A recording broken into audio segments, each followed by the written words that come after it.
October 1945, Moscow. Joseph Stalin sat alone in his office, reading a translated transcript of an American radio interview. General George S. Patton had just told reporters that the United States should rearm Germany and march east against the Soviet Union. Stalin circled one sentence in red ink. Then he summoned his intelligence chief. 2 months later, Patton would be dead. Coincidence? The evidence suggests otherwise. The Soviet dictator had eliminated thousands of enemies, both real and imagined. He had purged his own generals, executed his rivals, and sent millions to die in Siberian gulags. One American general making noise about war would not keep him awake at night. But Patton was different. Patton had the ear of the American public. Patton had the respect of the military. And Patton was saying things that could ignite a third world war before the Soviet Union was ready to fight it. Stalin set down the transcript and waited. Within minutes, Lavrenti Beria, the head of the NKVD, entered the room. The most feared man in the Soviet Union stood silently, waiting for instructions. Stalin pointed to the transcript on his desk. Beria picked up the document and read it carefully. His expression did not change. He had overseen the execution of Polish officers at Katyn. He had orchestrated the deportation of entire ethnic groups. One American general was a minor problem. Stalin spoke slowly, deliberately. He explained that Patton was becoming dangerous. The American was not just talking to reporters. He was talking to politicians, to other generals, to anyone who would listen. He wanted war with the Soviet Union. He wanted it now, while America still had troops in Europe, while the atomic bomb gave them an advantage. Beria nodded. He understood what Stalin wanted without explicit instructions. That was how things worked in Moscow. Direct orders left evidence. Implications left nothing. Beria asked only one question: should it look like an accident? Stalin did not answer. He simply turned back to his paperwork. Beria understood. He left the Kremlin and returned to NKVD headquarters. Within hours, encrypted messages were being sent to Soviet intelligence officers in occupied Germany. The messages contained one name: Patton. Meanwhile, in Bavaria, General George S. Patton had no idea he was being discussed in the Kremlin. He was too busy fighting a different war, a war of words with his own government. The fighting in Europe had ended 5 months earlier, but Patton could not stop being a warrior. He gave interviews attacking Soviet occupation policies. He compared denazification to punishing Republicans or Democrats in America.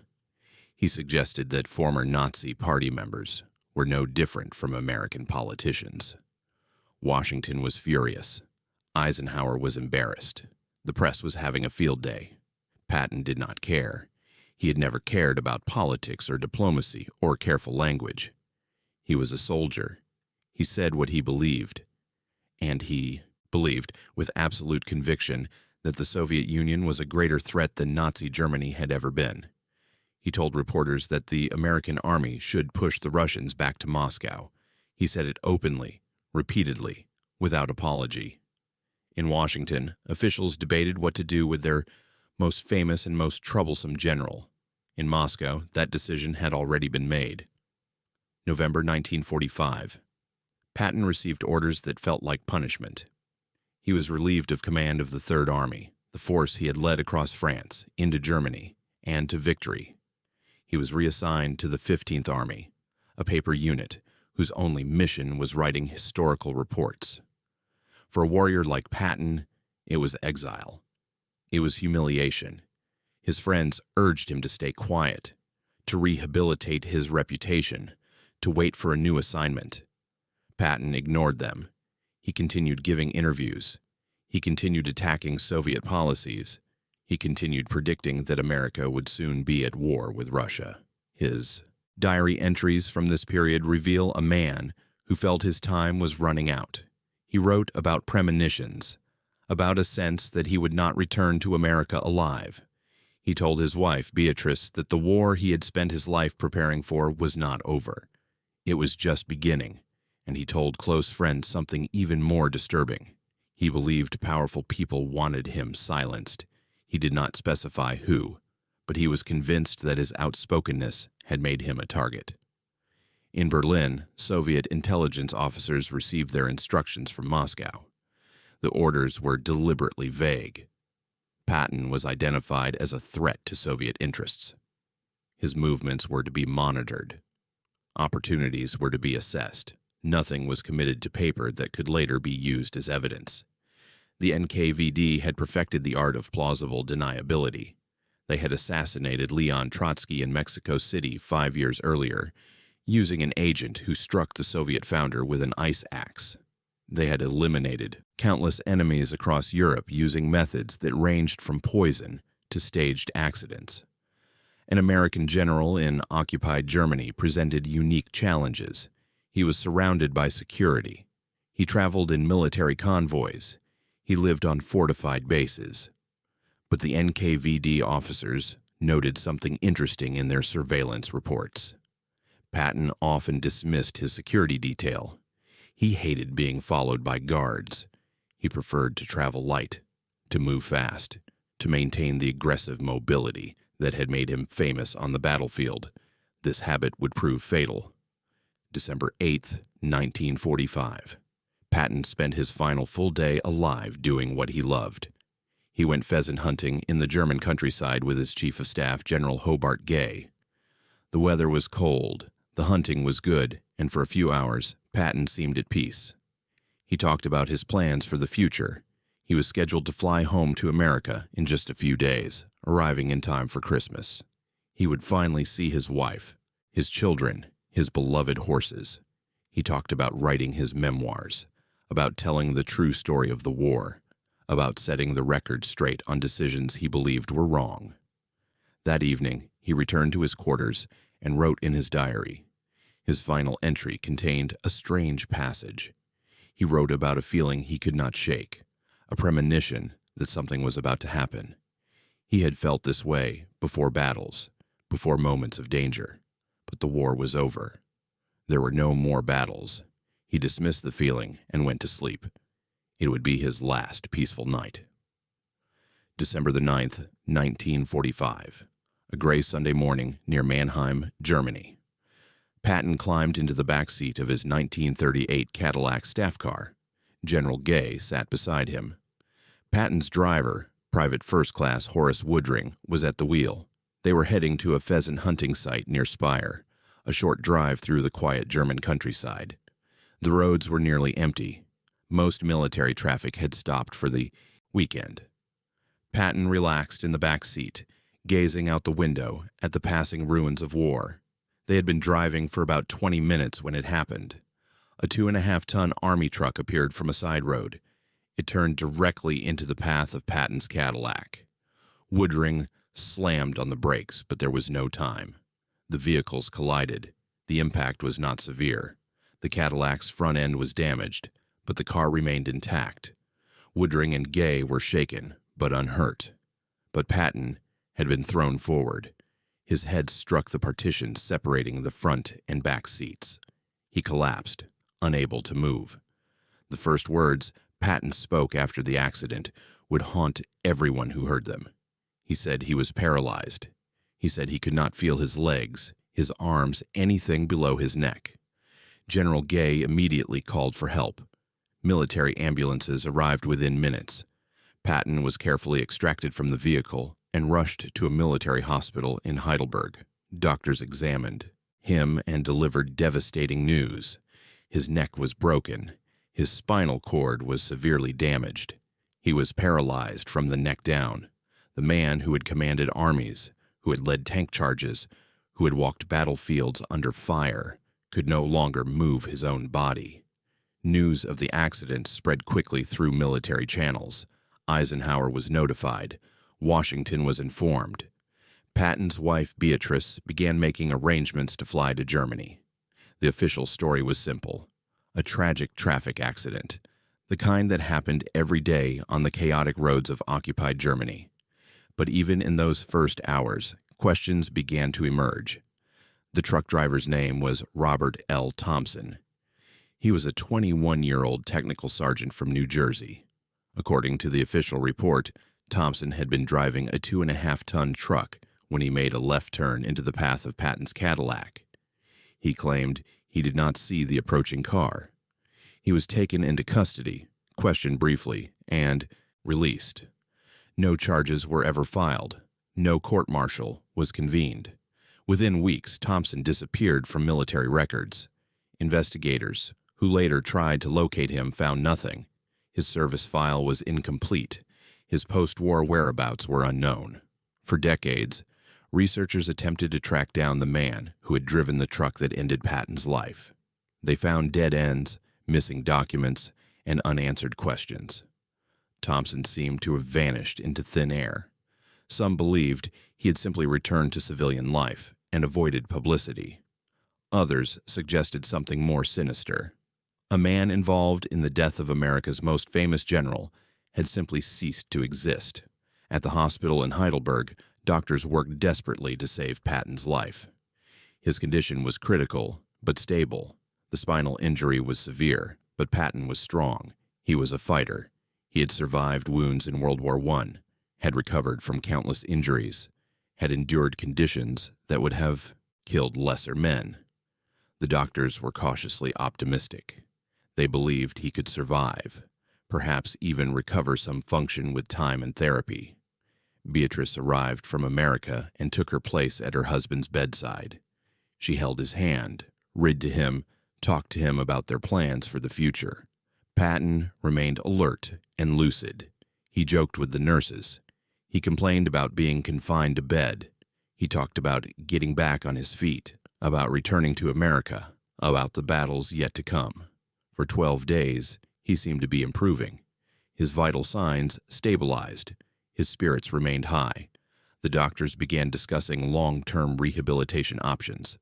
Then, on December 21st, everything changed. The morning of December 21st began like any other at the Heidelberg Hospital. Patton ate breakfast, talked with Beatrice, received updates on his condition from doctors. Nothing suggested that this day would be different from the previous 11. Then, in the early afternoon, Patton suddenly had difficulty breathing. His face grew pale. His blood pressure dropped. Doctors rushed to his bedside, but there was little they could do. At approximately 5:50 in the afternoon, General George S. Patton died. The official cause of death was pulmonary edema and congestive heart failure. The doctors explained that blood clots, a common complication of paralysis, had traveled to his lungs and heart. It was a medical tragedy, but not an unexpected one given his injuries. Beatrice was devastated. She had flown across the ocean believing her husband would survive. Now she would fly home with his body. But even in her grief, she had questions. She had sat with George for 12 days. She had watched him improve, watched him fight, watched him plan for the future. And then suddenly, he was gone. The decision not to perform an autopsy remains one of the most controversial aspects of Patton's death. Standard military procedure called for autopsies in cases of unexpected death, particularly for high-ranking officers. But Beatrice requested that no autopsy be performed. She wanted her husband's body returned to America intact. The military granted her request. George S. Patton was buried in Luxembourg, among the soldiers of his Third Army who had died in the Battle of the Bulge. He had requested to be buried with his men, and his wish was honored. But the lack of an autopsy meant that questions about his death could never be definitively answered. What exactly caused his sudden decline? Were there other factors involved? Could he have been saved with different treatment? These questions lingered in the years following his death. They would eventually give rise to theories that transformed a traffic accident into something far more sinister. The first public suggestions that Patton's death was not accidental emerged in the 1970s. Investigative journalists began examining the circumstances surrounding the crash and its aftermath. They noted the strange disappearance of the truck driver Thompson. They questioned why no charges were ever filed. They pointed out inconsistencies in witness statements. They highlighted the convenient timing of the accident, just as Patton was about to return to America, where he could have caused even more political trouble for those who wanted peace with the Soviets. but the most explosive allegations came from a former intelligence operative named Douglas Bazata. In 1979, at a military reunion in Washington, D.C., Bazata claimed that he had been ordered by the Office of Strategic Services to kill General Patton. He said he had staged the accident using the truck, then visited Patton in the hospital to finish the job. Bazata's claims were sensational, but they were also impossible to verify. He provided no documentary evidence. His story contained inconsistencies. Many dismissed him as a fantasist seeking attention. But Bazata's claims, however questionable, opened the door to serious investigation of the Soviet angle. Researchers began examining NKVD archives that became available after the fall of the Soviet Union. They found evidence that Stalin had indeed viewed Patton as a significant threat. They discovered that Soviet intelligence had monitored Patton's movements in the final months of his life. They uncovered communications suggesting that eliminating vocal anti-Soviet voices in the American military was a priority for Moscow. None of this proved that the Soviets had actually killed Patton, but it established that they had motive, means, and opportunity. The NKVD had successfully assassinated targets across Europe and beyond. They had agents operating in occupied Germany. They had a history of staging deaths to look like accidents. The possibility that Patton was one of their victims could not be dismissed as mere conspiracy theory. It was, at minimum, a legitimate historical question. The evidence suggesting Soviet involvement, while circumstantial, forms a disturbing pattern. First, there is the matter of timing. Patton was killed just days before he was scheduled to return to America, where he planned to resign from the Army and launch a public campaign warning about the Soviet threat. His death silenced that campaign before it could begin. Second, there is the matter of the accident itself. Patton's Cadillac was not severely damaged. The other occupants were unhurt. Yet Patton, sitting in the back seat, suffered a fatal injury. Some investigators have suggested that the crash was designed to injure, not kill, creating an opportunity for a follow-up attack in the hospital. Third, there is the matter of the hospital stay. Patton was improving steadily for 12 days. Then he died suddenly from complications that, while possible, were not inevitable. Finally, there is the matter of the cover-up. No autopsy was performed. The truck driver disappeared. Documents went missing. Witnesses were never thoroughly questioned. In 2008, military historian Robert Wilcox published a book that brought renewed attention to the Patton assassination theory. Wilcox had spent years investigating the case, interviewing surviving witnesses, examining declassified documents, and piecing together a narrative that suggested Patton had indeed been murdered. His conclusion was that the NKVD, possibly with the assistance or acquiescence of American intelligence officers who viewed Patton as a liability, had orchestrated the general's death. Wilcox's book was controversial. Many historians dismissed his conclusions as speculative. They pointed out that his evidence, while intriguing, did not meet the standard of proof required to overturn the official accident narrative, but others found his research compelling. They noted that Wilcox had uncovered details that had never been publicly reported. They acknowledged that his theory, while unproven, was at least plausible. The debate continues to this day. What is beyond dispute is that Patton's death was convenient for many powerful people. Stalin wanted him silenced. Soviet diplomats had formally complained about his anti-Russian statements. His death removed a major obstacle to Soviet expansion in Eastern Europe. But the Soviets were not the only ones who benefited. American officials who wanted peaceful coexistence with the Soviet Union were relieved to see Patton gone. Eisenhower, who had repeatedly clashed with Patton over strategy and politics, no longer had to manage his difficult subordinate. The Truman administration no longer had to worry about a popular general undermining their foreign policy. This does not mean that American officials were involved in Patton's death, but it does mean that very few people in positions of power were motivated to investigate it thoroughly. A traffic accident was a convenient explanation. It allowed everyone to move forward without uncomfortable questions. Patton himself seemed to sense that his time was running out. In the weeks before his death, he made several statements that, in retrospect, seem prophetic. He told his daughter that he would not return from Europe alive. He told friends that powerful forces wanted him eliminated. He wrote in his diary about premonitions of danger that he could not explain. Some have dismissed these statements as the paranoid ramblings of a man whose career was ending in disgrace. But Patton was not prone to paranoia. He was a warrior who had faced death countless times without fear. His concern about being targeted suggests that he had reason to believe he was in danger. What did he know that we do not? What had he learned in his final months that convinced him his life was at risk? These questions may never be answered. 79 years after his death, General George S. Patton remains one of the most celebrated and controversial figures of World War II. He was brilliant and brutal, inspiring and infuriating, a genius on the battlefield and a disaster in politics. He won victories that changed the course of the war. He made enemies that outlasted the war itself. His death, whether accident or assassination, ended the life of a man who was already larger than life. The official story says he died in a traffic accident, a mundane end for a legendary warrior. The evidence suggests something more complicated. Stalin had motive to kill him. The NKVD had the means. The circumstances of the accident and its aftermath raise questions that have never been satisfactorily answered.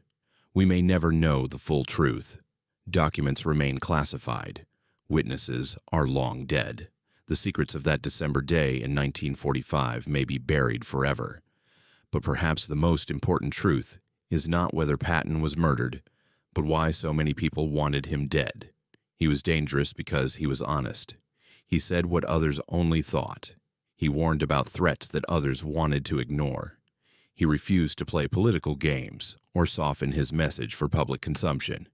In the end, Patton may have been killed not by a truck or a Soviet assassin, but by his own inability to stay silent. He was a warrior in a world that was learning to fight with words instead of weapons. He belonged to an earlier age, an age of cavalry charges and personal courage, an age that was ending even as he lived it. Whether he died by accident or design, George S. Patton died as he had lived, defiant, controversial, and impossible to ignore. The world he warned about, the Cold War between America and the Soviet Union, would dominate the next 50 years of history. He saw it coming before almost anyone else, and perhaps that is why he had to die. So what do you think? Was Patton's death really just a tragic accident, or was it something far more sinister? Stalin had every reason to want him silenced. The evidence is circumstantial, but it paints a disturbing picture. A truck driver who vanished. A sudden death after 12 days of recovery. No autopsy ever performed. Could this have been the perfect assassination? Or are we seeing patterns where none exist? I want to hear your thoughts. Drop a comment below and tell me, accident or assassination. And if you found this story compelling, hit that subscribe button. History is full of secrets waiting to be uncovered.